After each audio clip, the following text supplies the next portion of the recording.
Falando especificamente da morte súbita relacionada ao esporte, a gente sabe que o coração é uma bomba, é um músculo e é extremamente elástico. Ele sofre alterações estruturais, ou seja, na sua estrutura. Você pode falar um pouco dessas alterações que ocorrem, por exemplo, no indivíduo doente e diferenciá-las do atleta, por exemplo? O que acontece, assim, como você bem falou, né, doutor Antonino, que o coração ele é um músculo, né, extremamente plástico, ele se modifica por várias situações, uma condição inflamatória, uma miocardite, tem pela hipertensão, né, sempre essas modificações são patológicas, né, são doenças, exceto uma que não necessariamente é doença, que é no atleta, né? O que precisa ser entendido, que é o que a gente chama de coração de atleta.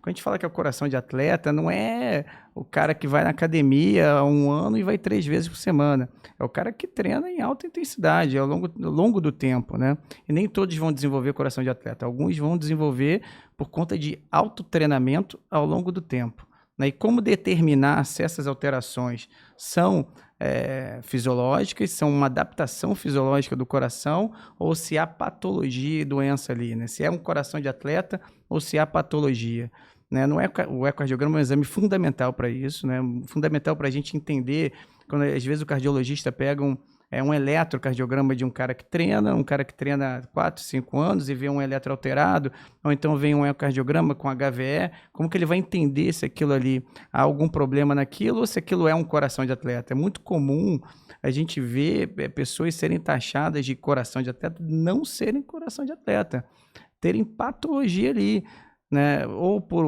uso de anabolizante, ou por cardiopatia induzida pelo esforço, às vezes pacientes sintomáticos, né? E você tem que intervir.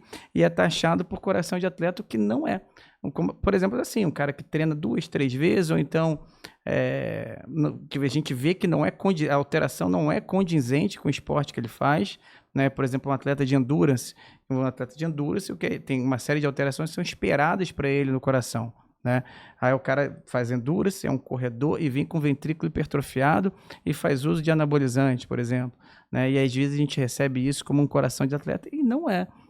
Quem dá a dica para a gente durante a realização do exame, para a gente saber se há doença ali ou não, é o strain, né? Quando a gente usa o strain e todas as teses, o strain, o trabalho miocárdico, a gente consegue ver se aquilo ali é patologia ou não, porque o cara vai ter um ventrículo hipertrofiado, vai ter um átrio aumentado, com uma função normal, mas vai ter um strain alterado, né? O ideal é, inclusive, você botar ele no esforço para ver, isso sensibiliza o exame, a gente consegue ter uma visão melhor. Então, mas é o strain que diz se há patologia ali ou não.